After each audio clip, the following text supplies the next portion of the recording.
Welcome back and thanks for staying with us on KUTV Primetime News. You can share your thoughts with us on social media platforms on Facebook, KUTV Kenya, and on Twitter, KUTV_Kenya. Now, the future of the nation is in the hands of the youths. They have the numbers that dictate the government of the day that rises into the office. Kenya's political scene is shrouded in uncertainty with the general elections less than 10 months from now. The great question is, who shall address the youth agenda? It is the discussion you're having tonight with Saddam Gashie. So Gashie. Yes. Thank you so much for dedicating your time for this discussion. Asante sana. Right, you introduce yourself to our viewers, they get to know who Saddam Gashie is. Thank you very much. My name is Saddam Gashie, Democratic Party Chairman, Youth League. We are here to deliberate the youth and our agenda come 2022. Right. Yeah. Now, into the discussion of the night, we are saying that our discussion is heavily based on the youth agenda. So what is the current position of the youth when it comes to the governance of this nation? Thank you very much. The prosperity of any nation is dependent on how much they have invested on the youth. The youth of this country are well equipped, educated, and informed. The youth of this country want to be given opportunities so that we can deliberate and be in the making. When history of this country will be written, the youth of today want to be part of that history. That is why we're encouraging youth countrywide to engage and participate in political initiatives. Right. Let us not take a back seat and lament later. Let us be proactive and take this political space. It is ours for the taking. Right. Yeah. Now, as a policy expert, as you've noted, and a youth proponent, what are the major concerns of the youth and in this country, and probably what are they heavily championing for in the coming polls that could probably make their lives better? Thank you. Our main challenge is unemployment. Right. We are 75% of this populous nation. It is only prudent that we also comprise 75% of the government appointments. It is wanting that we have people who have educational levels which are wanting, whereas we have young people who are educated who are doing very odd forms of jobs. Right. Okay, we are encouraging the young people of this nation to come up in large numbers and capture this opportunity. We want young people to come up and vie for political positions. We, as the Democratic Party, we have a youth kitty where we encourage young people from all over the country to come and seek political mandate through our party. We will empower them financially, give them political advice, and make sure they make right decision as leaders in the making. Now, Saddam, you're heavily also championing for the youth being on the forefront of the kind of leadership they would want in this country. But recently we saw the kind of voter apathy we experienced in the recent mass registration drive. Where could the problem be? Because the youth were not coming out in large numbers as it was anticipated that they would really come out, you know, so that their voices could count when it comes to the next government that rises into office. It is true there was voter apathy. The IBC estimated to register 4.5 million young and new voters, but we rarely got to the 1 million mark. It is wanting, and the main reason is that the youth feel disgruntled. They are only used as voting machines, and when they are done with the voting, nobody comes or returns back and fulfilled what he or she promised. That is the reason why you find the levels of voter apathy. But it is said that bad leaders are elected into office by good citizens who do not vote. So us keeping away or avoiding the political space is not the solution. The solution is we need to galvanize our numbers, come together, unity of purpose, and make sure that even these elective positions, we have one of our own. For example, we can decide, if the young people of today decide they want the Nairobi governor to be a youth under the age of 35, it is possible. We only need to come together, and we can even elect him on an independent ticket. So the solution of us keeping off or shunning away these political activities it is catastrophic, and it is not the way to go. Right. Yeah. Now, you rightly put it, Saddam, that one problem that the electorates have, that's why they are shunning the registration and the voting exercise, is the leaders promise them goodies, they promise them a lot, but when it comes to the execution, they don't deliver. So how can this be challenged so that the leaders that rise into the offices can be held accountable to the kind of promises they give to the electorates? The only form of accountability is during the ballot. We cannot have you for 5 years, and after the 4th year, you come and again and give us new fresh promises, whereas those ones you gave us 4 years ago, you have not implemented. After the 4 years or 5 years, that is your day of accountability. The only problem that we have as young people is like we are not ready to put these leaders into accountability, where we ask them, what did you do? For example, you have leaders who promised us stadiums in every county. We have leaders who promised us job opportunities, 1 million jobs every year. They have not yet delivered. Now, it is not the right time for them to come and give us new promises. We should now be asking them what happened to the old promises. Right. Now, another solution to that apathy, let us come out in large numbers and seek political mandate. Young people should seek seats from MCS to governors, even the presidency. We should not be cowed. We should not be intimidated. The votes count, and since we are the majority, we can have whoever we want. Right. Yeah. Now, let's leap into the 2022 politics. We have seen leaders campaigning left, right, and center, trying to woo voters into their camps. So, because now we are seeing Raila Odinga with Azimio La Umoja, we are seeing the Deputy President William Ruto with the bottom-up economic model. You're also seeing the OKA, of course, in as much as yesterday there was the Wiper, which endorsed Kalonzo Musyoka to rise into the office. Now, devoid of your political affiliations, which camp are you seeing is probably championing for the benefits that the youth should really anticipate when it comes to the 2022 polls?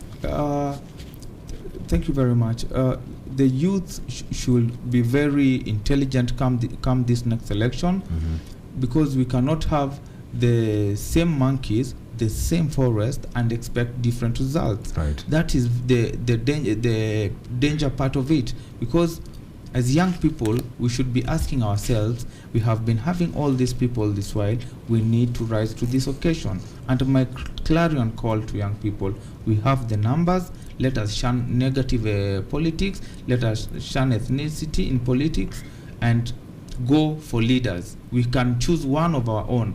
If the women of today, the mamambogas and the house helps in our house, rise up and decide they want to have the women rep being one of them, it is very possible. What we're having an organized minority controlling a disorganized majority. Young people should see through these lenses. You see, when your only tool that you have is an hammer, you only see all the problems to be nails. Young people, we have the solutions in our hands. And we, in the Democratic Party, we are working hard to ensure that we have policies, to ensure that young people in these political spaces, since democracy stands on political parties. Political parties are the pillars of democracy. So if we have right policies in these political parties, young people will be able to articulate their issues comprehensively and articulately. We don't want to be people who are on the sidewalks or the periphery. We want to be co-authors of a narrative, not as foot soldiers of a struggle. Nice. Yeah. Now, we want to talk about the Democratic Party, where you are the chairman of the Youth League. So what makes J.B. Muturi, who is vying on the presidential ticket, what makes him outstanding compared to other leaders? Because you've also mentioned a very important point that we should not be recycling the same monkeys we've had in the forest. So what makes him an outstanding leader who probably would change the narrative in this country country, and what are probably some of the plans, big plans that he is having in mind that could make this country better for the youth and the future generations? Thank you very much. It is very important that we have policies guiding the leadership. Right. Okay? We shouldn't have the leadership guiding the policies. If policies guide the leadership, it doesn't matter who becomes the leader. There are proper and strict policies that will guide his type of leadership. Now, who is J.B. Muturi? First of all, this is a man who has been a former member of Siakago, okay, constituency for 2 terms. He has been the organizing secretary general, okay, for KANU since 2007 to 2013. J.B. Muturi has been the chairman for the Center for Multi-Party Democracy. Honorable J.B. Muturi has been the chairman for the Public and Account and Investment Committee. Honorable J.B. Muturi also has been the opposition chief whip from 2007 to 2013. Okay? Honorable J.B. Muturi, he has served and been a member of the Constitutional Review and Implementation Commission. Okay? He has also been a member of the Speaker of the National Assembly and passed a record bill, 247 bills, okay, with constitutional deadlines to operationalize the 2010 Constitution. Now, this man has also served as in the judiciary, from a resident magistrate to a principal magistrate, right, a career spanning over 2 decades. What it tells is that having served in the judiciary, having served in the legislature for 10 years, he is a man with a wealth of experience, okay? He is only fit to be the head of the executive and bring this working relationship of the judiciary, legislature, and executive, and bring harmony in the working relationship. Right. What we see right now, everybody seems to be just thumping the judiciary, the executive, and the legislature. If we have a man like Honorable Speaker J.B. Muturi leading the executive, having this wealth of experience, he will bring a very stable and efficient working relationship in the 3 arms of the government. Right. What we are saying, he is very open. He is very open-minded. I'm seated here today, not necessarily coming from his ethnic background, okay? But he has given me an opportunity to lead and show the people, the youth of this country, home and abroad, that we have an opportunity in a new leader. And that's why we are saying J.B. Muturi, Kenya Kwanza. Right. Yeah. Now, you really talking well of the Speaker of the National Assembly, J.B. Muturi. Yeah. Now, it is evident, it is very clear that over the past years, Kenyans have always voted on the ethnic groups, on their ethnic affiliations, and probably you see Kenyans would want to see what is the development record, what is the record that these leaders that they want to put into office have. So you've really talked well of J.B. Muturi in the positions that he served in the past. And these are the leaders. We also, probably if you take an example with the Deputy President, he's served since the era of Moi. He served in the Kibaki's government. We've seen Raila Amolo Odinga also serve from, you know, all the more than 2 decades. We also see Mudavadi also has been serving since the era of Moi. So what makes him, what probably would give him an upper hand compared to these other leaders who have also in one way or the other helped this country through their service? First and foremost, I'd like to maybe repeat that none of those presidential candidates that we have right now has served in the judiciary, in the legislature, and now seeking a mandate in the executive. None. Another outstanding character the Speaker has, he is the only presidential candidate currently whose name doesn't appear in any corruption case.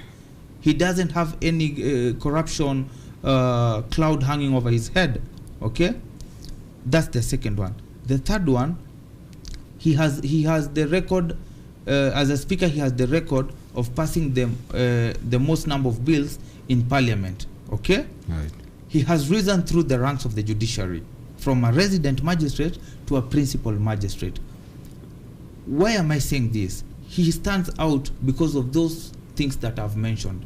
Okay, he's open-minded. His policy is open door policy. You engage him, talk your argue your points out, and if you carry the day, he'll give you, and it merits, he'll definitely give you an opportunity. Right. Okay, so I really recommend him and support him.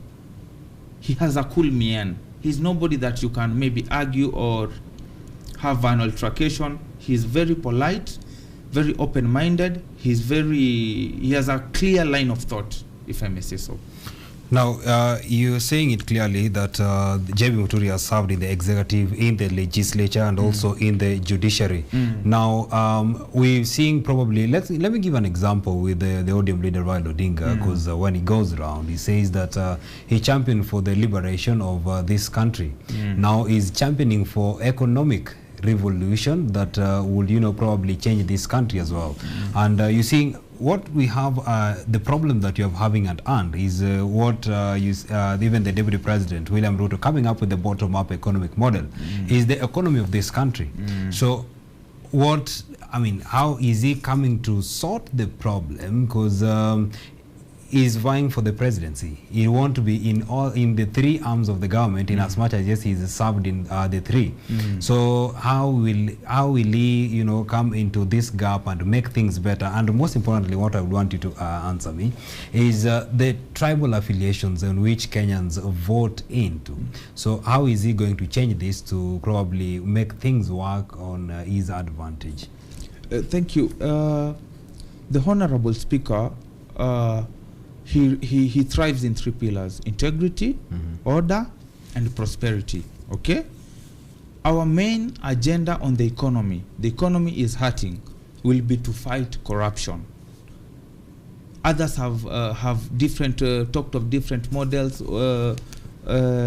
about economic revolutions. Our agenda will be strictly to fight corruption. This country loses 2 billion daily. If we can channel these 2 billion shillings every day, maybe to building classrooms, uplifting the lives of the elderly, vulnerable children, disabled, it will have a great impact on the lives of the lower people on the social cadre.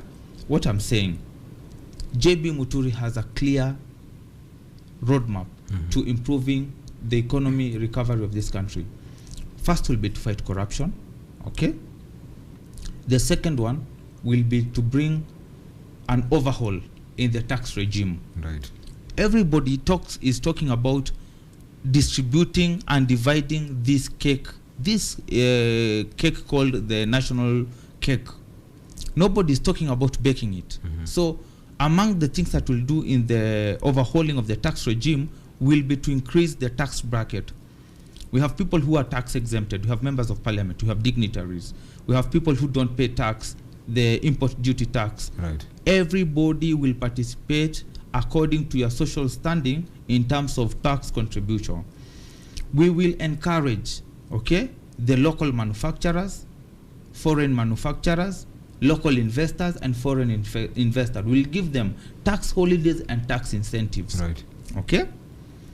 We are going to encourage innovation and technology. We all agree here and can confirm technology is the current and will be the next frontier in terms of making the next millionaires. Ali Dangote mentioned about agriculture, and he said if we couple up technology and agriculture, we are going to thrive as the African continent. Another area that Honorable Speaker will strictly concentrate on in terms of the economy recovery will be, we are going to make sure that 50% of all government appointments in this country are going to be the youth, right. Especially appointments which affect directly or are directly into his jurisdiction. He's going to make sure 50% of those appointments will be the youth. Right. We are going to bring special attention to the blue economy. Lake Victoria is the second largest water body in the world. Yeah. We have the Indian Ocean. What economic sense does a presidential candidate give to the young person in Lake Victoria, around the Lake Victoria and Nyanza region, when you give that person a wheelbarrow? It doesn't make sense. He has the person in the lake basin has a competitive edge because of the blue economy. Right. Give them cooling machines, give them cold rooms, give them tourism, build them hotels, build them. There is another way you can empower that region apart from giving them wheelbarrows. Saddam, Yeah. I'd want to shortly cut Yeah. into what you're saying. Yeah. Those are probably some of the big plans that Yeah. JB has for this country. Yeah. In his current position as the chief of the legislature, you mentioned at a point that 2 billion shillings is lost daily. Yeah. Now, as a policymaker, what probably has he done to safeguard the country from continuing to lose this money and probably bringing to book those who are, you know, the convicts of corruption? I agree with you, but remember the Speaker of the National Assembly is an arbiter. Yeah. Is an arbiter between the executive, okay, and the legislature. He has no vote. If a bill comes in Parliament today, he can't vote. He has no authority of introducing a bill also in the House. Right. So that's why you find that his hands are a bit tied. But he came out, okay, and during the Kianjokoma, where we had 2 brothers who lost their lives, right, he came out and categorically said he's going to make sure that he looks into the officers who caused grievous harm to those 2 brothers. Also, he came out guns blazing when we had an increase in the fuel prices. He urged the members of parliament, stop talking on the road shows. Right. Bring these sentiments in the House and we will debate them and we pass them. It shows the kind of leadership that he is. He is a result-oriented leader, and he has the concerns, okay, of the people of Kenya at heart. Right. Yeah. That's so nice of you. It really answers what I had in mind. Now, in about 2 minutes, Yeah. I'd want you to at least pass a message to the youth as we are headed to the polls. What message can you leave them? Thank you very much. The youth of this country, I'm giving a clarion call. We have an opportunity to strike and upset the balance of power. We have an opportunity to make what has always been wrong and make it right. We are 75% of this populous nation. People from the age of 18 to 35 across the country from different ethnic backgrounds. Let's come together and unite. This is called a unity of purpose. You cannot beat our numbers. Today, if the people of Nairobi today, we decide as the youth, the people in the border sector, the mamambogas, if today we decide that we want to have from the governor to all the MCAs of this county being one amongst us, it is possible. My clarion call, join me on my social media handle on Twitter @SaddamGashie. Let's reason together. Let's find a formidable solution to what ails our country. And I invite you all, come and join the Democratic Party. We have enough space for the youth. We will finance your campaigns. We will give you political space where you'll seek political mandate under the Democratic Party. Resources and money will not play a role in the Democratic Party. Right. We need good leaders, good policies that will make sure that this country goes to the level it deserves. Right. Yo. So that's so nice of you, Saddam. We really wish that before we get to the polls, we still have much of this discussion so that the youths, you know, get to the right, make the right decisions on the polls day. So thank you so much for your time. Thank you. Thank you. Hope to see you again. Sure, brother. Right. Now, with that discussion, we're having another very short break here on KUTV Primetime News. In a moment, we shall be coming back with more. See you on the other side.